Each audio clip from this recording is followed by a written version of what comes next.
Welcome to another lesson. This is lesson number 4, how to use Midjourney to populate content. This is more of a clarification lesson. Before we get into the actual posting structures, I want to make sure that you know what Midjourney is and how to use it. So as we hop onto my computer here, like I said, the purpose of this is to get you familiar with generating content inside of Midjourney and how, I actually decide the prompts to be using. So if you don't have a Midjourney account already, I need you to follow these steps here.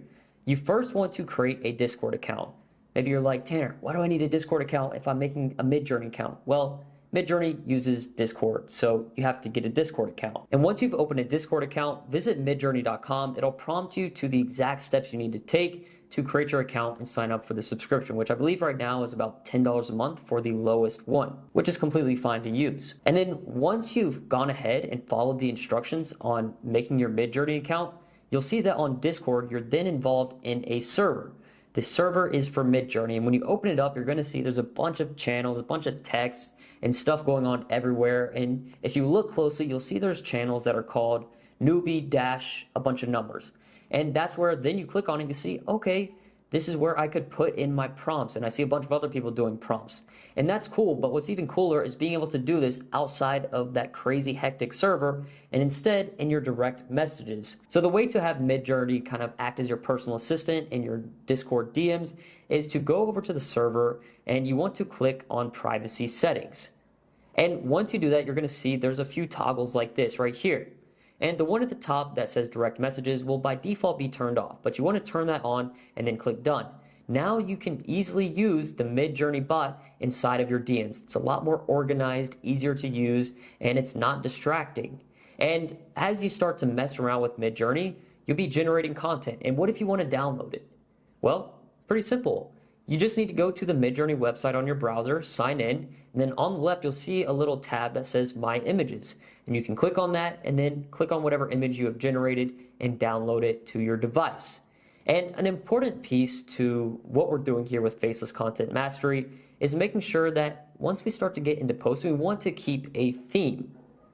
All of the most successful pages do this. So here's a good example of a page in the Stoic niche. We can see that their videos are all following a theme. It's all very similar. The things that are changing is their script, the actual text on here. And a bad example would be a page in the same niche, Stoic, but the posts are all over the place. The reason we want to keep a theme and how it relates to Midjourney, which I'll explain in a second, is not just because of the aesthetics that it looks nice, but it's because we want to continue to create a positive feedback loop for our viewers. We want them to follow us, remember what our posts are, and continue to engage, because that will, over time, lead to sales once we get to that point. Because if I have, let's say, a video right here, get 1.5 million views, and then I decide I'm going to switch it up completely and make something like this right here. All of the people that saw that original post aren't going to remember that was my page, that this was from this page, and that it follows this theme. They're just going to be like, what the heck is this? Like, they're either going to like it or they're not going to like it, but it doesn't fit the theme. We want people to recognize our type of post, what we're posting, and be able to have a positive feedback loop associated with that so they can continue to engage and like and follow our stuff. And the way we keep a consistent theme on our page is by using the right prompts to generate content for our posts. So do you remember in lesson 2 when we created a TikTok profile picture using Midjourney? This is what we did. We used the prompt here. We said, who is the person? We said, where's this person? And what is the scene?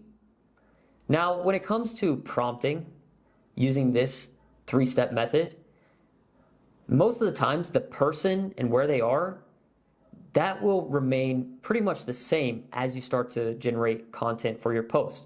What changes the most is the scene, because you want to generate content that matches up with the storyline of your winning scripts. So maybe I'm not going to say high value man looking to the side. Maybe it's distinguished high value man looking directly ahead. And maybe I'll keep it in an open room with city skyline colors because that fits the vibe. But I'm going to change the scene and put this to something else. It's going to generate a different result that will match up with what you're trying to do. And let's be real here. Midjourney is a fun tool to use. It's very fun. It's creative. It can do a lot of cool things. So test it out. Enjoy it. Get used to it right now.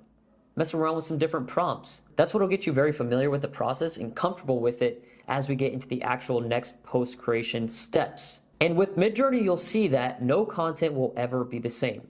The same prompt cannot generate the same result twice. And maybe you're noticing right now, this content has a different aspect ratio. It's taller.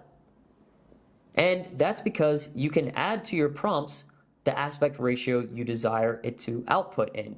And when we get into creating content for our post, I like to use this aspect ratio because it's native to the platform and it fits the screen. So that's why I want to use this aspect ratio. So in this example prompt, it said high value man, comma, room with dark serious colors, comma, studio light shining on him, scene, and then the aspect ratio. And these are the results I got right here. Exactly what I was looking for. And you can also make variations of a certain image that you may like more than others by clicking on the V. If I like this one right here, the bottom right, the most, I can click the V button, and now it's going to generate different variations of that one image for me. Just like we can see right here. It's not the same, but it's similar. They're variations. Now, I know you're super excited. You're ready to go ahead into the next lesson, start posting, etc. But I want you to take just 5 to 10 minutes here and go onto Midjourney and see if you can take a vision you have in your head, turn that into a prompt, and then get the output that matches up with what's in your head. Once you do that and you can figure it out using the science and prompt structure I use here in this lesson, you're onto something. And you could absolutely do it. It's not that difficult to do. It's just like a muscle or anything else. You have to practice it to really be confident in using it and grow that skill set. So go over there for 5 to 10 minutes, and then you'll be ready for the next lesson. See you there. Peace.